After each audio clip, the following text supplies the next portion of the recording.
Hello student, today we learn about that is the blood transfusion. Today we learn about blood transfusion. The blood is nothing. Blood is nothing. Blood is nothing, that is you see here. Blood is the liquid connective tissue. Blood is liquid connective tissue.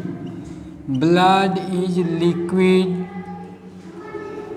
connective tissue. The blood group is discovered by blood group. Blood group is discovered by Karl Landsteiner. Karl Landsteiner. Blood group is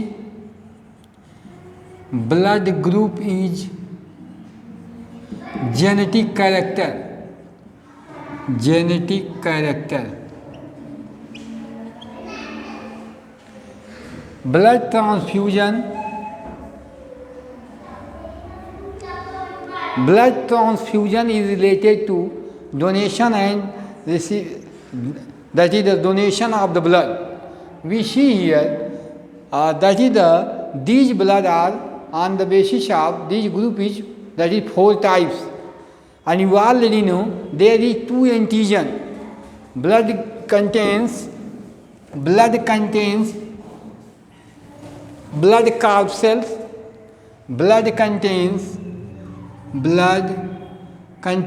first thing plasma, and second thing corpuscles.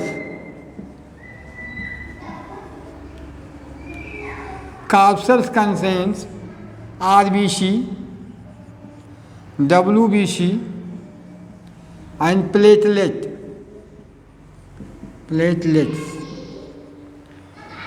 So plasma and that is the corpuscles. The RBC is the cell. You already know, and plasma, second thing plasma.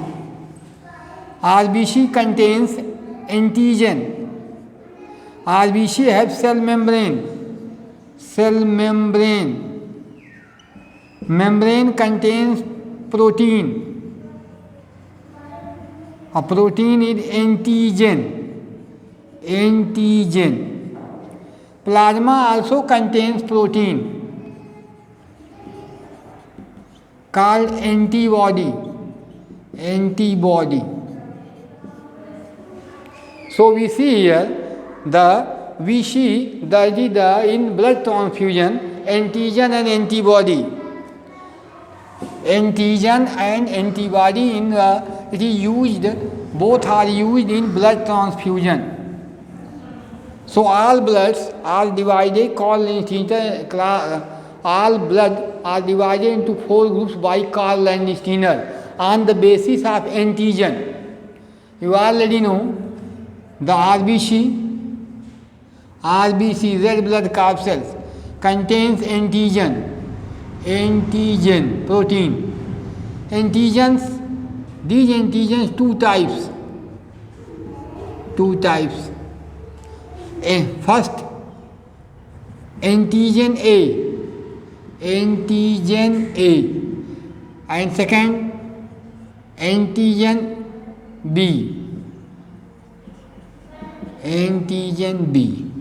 On the basis of 2 antigen, blood group is a genetic character. On the basis of 2 antigen, blood group are 4 types.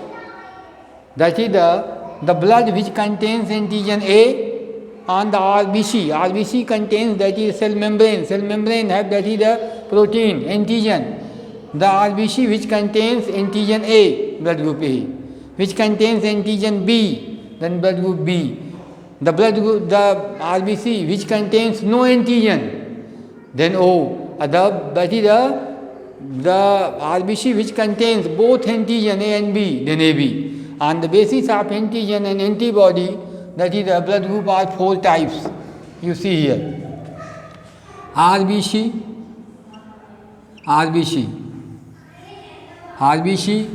that is here is the plasma. RBC contains protein. Antigen. RBC protein is called antigen. Antigen. RBC contains antigen and plasma contains antibody. Antibody.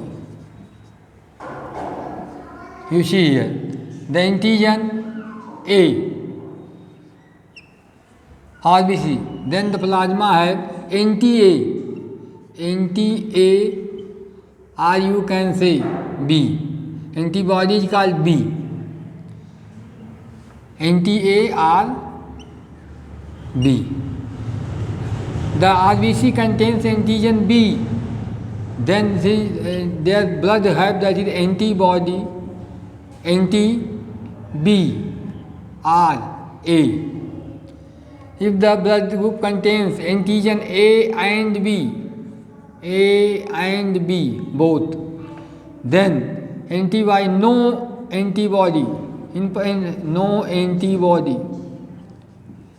no antibody, plasma have no protein antibody. If there is no antigen,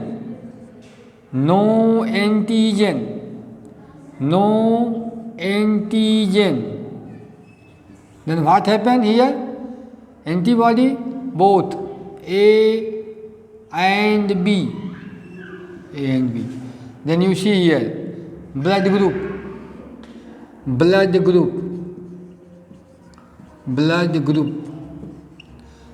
the antigen A, then blood group A. Antigen B, then blood group B. If the antigen A and B, then blood group AB. If the antigen, no antigen, then blood group no, 0 or O. This is the blood group. So these are the system for the blood group you see here. You see here the RBC which contains their plasma protein, their RBC cell wall, cell membranes contains protein, that is called antigen. If the A, then blood group A. Antigen B, then blood group B. Antigen A and B both, then AB. And no antigen, then 0O. तो आप देख रहे हो इस तरह से 4 types of blood group on the basis of antigen. Blood के RBC के जो सेल मेम्ब्रेन है उस पर पाई जाने वाली प्रोटीन के आधार पर जो है 4 तरह के ब्लड ग्रुप होते हैं. अब ब्लड ट्रांसफ्यूजन में यही देखना हमको है, एंटीजन और एंटीबॉडी एक नहीं होने चाहिए, नहीं तो ब्लड कोएगुलेट करने लगेगा. एक होता है ब्लड ट्रांसफ्यूजन में एक डोनर होता है, एक रेसिपिएंट होता है.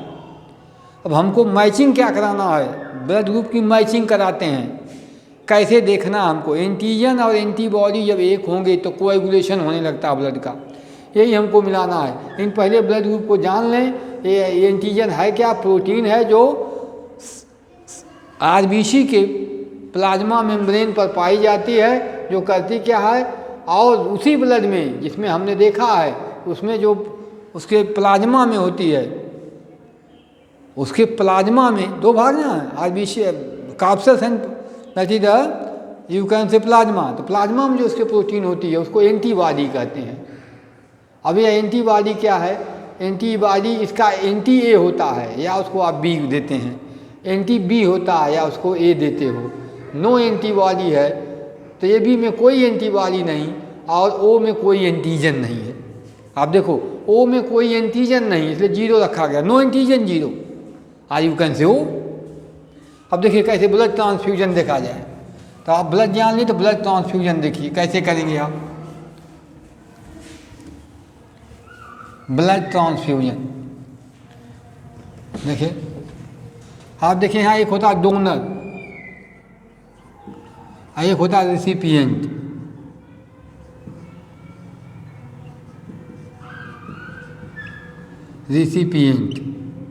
देखिए ब्लड ग्रुप डोनर में चाहे ए होगा, चाहे बी होगा, चाहे ए बी होगा, चाहे ओ होगा. रेसिपिएंट में कौन होगा, चाहे ए होगा, चाहे बी होगा, चाहे ए बी होगा, चाहे ओ होगा. देखिए आप ये को दे सकता है, सेम ब्लड ग्रुप है, कोई प्रॉब्लम नहीं. देखो आप आज जो दिखा रहे हैं डोनर रिसिपिएंट में एरो दिखा रहे हैं, देखिए आप same blood group same match करेगा, कोई प्रॉब्लम नहीं है। अब देखिए यहाँ आप ध्यान से देखिए, यह देखिए डोनर है, देने वाला है, रिसिपिएंट लेने वाला है, सेम ब्लड ग्रुप को लेगा, कोई प्रॉब्लम नहीं होगी। लेकिन आप देखिए यह ए बी लेने वाले ए बी में दोनों एंटीजन है, अगर ए का आप देते हो तब भी ले लेगा ही, क्योंकि इसके पास ए तो एंटीजन है ही, एंटीजन ए तभी ने भी हुआ है, अब बी भी है तो बी का भी ले सकता है। चलो भाई बी का भी ले लिया। ओ को देखिए, ओ में कोई एंटीजन है ही नहीं, तो कोएगुलेशन का सवाल ही नहीं उठता। देखिए इसके पास कोई एंटीबॉडी नहीं है, तो कहते हैं इसको universal recipient, universal recipient, universal recipient. देखिए इसके पास कोई एंटीबॉडी नहीं है, एंटीजन तो ये भी है, एंटीबॉडी कोई है ही नहीं। जब एंटीजन एंटीबॉडी एक होंगे तो कोएगुलेशन होगा। आप देखिए ध्यान से, ये आप ए बी यूनिवर्सल रिसिपिएंट है, किसी से ले सकता है। अगर लेने वाले रिसिपिएंट के ब्लड ग्रुप का पता हो ए बी है तो देने वाले को चेक करने की ज़रूरत नहीं है, यही यूनिवर्सल रिसिपिएंट। दूसरा देखिए आप ओ को देखिए, ओ के पास कोई एंटीजन ही नहीं है, जीरो एंटीजन, नो एंटीजन। तो आप देखिए इसको किसी को दे देंगे, ए बी को दे दिए, ओ को दे दिए, लेकिन इसको चाहो तो आप बी को भी दे दो, इसको चाहो तो आप ए को भी दे दो, यानी सबको दे सकता है, ऑल फोर ग्रुप्स। इसलिए कहते हैं यूनिवर्सल डोनर, यूनिवर्सल डोनर है, यह यूनिवर्सल डोनर है और यह क्या है, यूनिवर्सल रिसिपिएंट है। O blood group universal donor है और A B blood group universal, क्योंकि इसके पास आप देख रहे हो कोई एंटीजन है ही नहीं, वहाँ कोई एंटीबॉडी कोएगुलेशन का सवाल ही नहीं उठता। कोई एंटीबॉडी इनके पास हो, जब एंटीजन एंटीबॉडी एक हो जाएंगे तो ब्लड कोएगुलेशन होगा। हमने दिखाया था एंटीजन एंटीबॉडी एक नहीं होने पाई डोनर और रिसिपिएंट की, नहीं तो यहाँ के ब्लड कोएगुलेशन होने लगेगा। अब देखिए क्या है, ओ के पास कोई एंटीजन है ही नहीं, अब देखिए एंटीजन नील है। अब यह देखिए ओ के पास एंटीजन है नहीं, इसलिए आप किसी को दे सकता है, कोई प्रॉब्लम नहीं आएगी। और ए बी जो है सबसे ले सकता है, इसको कोई प्रॉब्लम नहीं आएगी, इसलिए यह यूनिवर्सल रिसिपिएंट है, यूनिवर्सल डोनर है। यही ब्लड ट्रांसफ्यूजन है, डॉक्टर यही मैच कराता है, मैच करा करके बताता है किसका ब्लड ग्रुप किसको दिया जा सकता है, नहीं दिया सकता है। ब्लड ग्रुप एक जेनेटिक कैरेक्टर है that transfer parent to their offspring generation by generation. These are that is the blood group have the responsibility of the three genes, three alleles. बताया था मैंने, one gene interaction, or you can say that is three alleles responsible, multiple allelism, three alleles, alpha A, alpha B and alpha O. That are the three alleles that are multiple allelism. These are the system for that is the blood transfusion in donor and recipient. You can see here how you can test the blood group. Blood group test करना भी बहुत easy है। देखिए एक तरीका बता दें, आता क्या है, दो सीरम आते हैं मार्केट में, एंटी ए आता है और एंटी बी आता है, ये मार्केट में मिलते हैं। आपको अगर ब्लड ग्रुप टेस्ट करने हैं तो आप कैसे आप देख करके जानोगे कि ब्लड ग्रुप जो है हमारे सही, हमारे ब्लड ग्रुप कौन से हैं। हम एक आसान तरीका बताएं, कोई प्लेट ले लीजिए जो एब्जॉर्ब ना करती हो, आसान सिंपल तरीका बताएं ब्लड ग्रुप टेस्ट करने के लिए। अब इसमें ये सीरम मिलते हैं मार्केट में, दोनों सीरम हैं, एक ड्रॉप यहाँ सीरम गिरा दीजिए, एक ड्रॉप यहाँ एंटी ए गिरा दीजिए, एंटी ए, यहाँ एंटी बी गिरा दीजिए, एंटी बी यहाँ गिरा दिए एक ड्रॉप इस प्लेट पर। गिराने के बाद ब्लड निकाल लीजिए, ब्लड को ले आकर के यहाँ गिराइए आप, एक ड्रॉप ब्लड यहाँ गिरा दीजिए, दो ड्रॉप, एक ड्रॉप यहाँ देखिए यहाँ से। अब दोनों गिरा करके 5-7 मिनट बाद आप देखिए इसको, अगर देखिए यह ब्लड सेम पड़ा है, इसमें कोएगुलेशन हो गया, कोएगुलेट हो गया, इसके शेप बिगड़ गए, देखो इस तरह से, तो ब्लड ग्रुप क्या हो गया, ये ऐसे पड़ा है, तो अगर ये हो गया तो कहेंगे इसको ए, ब्लड ग्रुप ए कहेंगे। अगर आपने इसको ऐसे कर दिया तो क्या कहेंगे आप, ब्लड ग्रुप ए। अच्छा, इसमें कुछ नहीं हुआ, ये सेम पड़ा हुआ है, ये तरीका देखिए, ये हो जाएगा। अगर ये सेम पड़ा हुआ इस तरह से, देखिए इसमें ये क्या है, वही सेम पड़ा हुआ ब्लड ग्रुप जैसे था, इसमें कोएगुलेशन हो गया, कोएगुलेट हो गया, ये चेंज हो गया, तो ये ब्लड ग्रुप क्या हो जाएगा, बी। चलिए भाई, अगर ये कोएगुलेट होगा तो ब्लड ग्रुप ये सेम पड़ा रहेगा उसी तरह से, आप देखते रहिए, कोई दिक्कत नहीं है, कई बार आप इसमें मालूम जाएगा। अच्छा, ये स्थिति तीसरी क्या हो सकती है, ये दोनों में कोएगुलेशन हो गया, ए बी और ए बी दोनों, तो ब्लड ग्रुप क्या हो जाएगा, ए बी हो जाएगा। सेम दोनों में कोएगुलेट हो गए ब्लड सीरम के साथ, तो ब्लड ग्रुप ए बी। पता चला कि किसी में नहीं हुआ, सेम वैसे को वैसे पड़ा हुआ है, न ए में न ए में, जैसे आपने डाला वैसे ही पड़ा हुआ है, नो कोएगुलेशन हियर, सेम, तो ब्लड ग्रुप ओ हो जाएगा। Anti A anti B serum से दो ही सीरम आते हैं, आप ब्लड ग्रुप टेस्ट कर सकते हो। Blood group that is so easy to test it, so that is these are the simple way that you can test your blood group. That blood group is that is which blood group are available here. So that I have already described you that is how we can that is blood group is transferred from parent to their offspring. हमने next video में पिछली video में आपको दिखाया था पिछली video हमने आपको दिखाया था कि ब्लड ग्रुप कैसे ट्रांसफ़र होता है, जेनेटिक कैरेक्टर है। यहाँ हमने बताया ब्लड ट्रांसफ्यूजन। अगर हमारी वीडियो आपको अच्छी लगती हो तो आप इसको जो है चैनल को आप सब्सक्राइब कर लो आप, और जो भी आपकी कन्फ्यूजन है आप मुझे क्वेश्चन में जो कमेंट में देते रहो, मैं उसको सॉल्व करता रहूँगा। और वीडियो को अधिक से अधिक शेयर करिए और लाइक कीजिए। Thank you, have a nice day.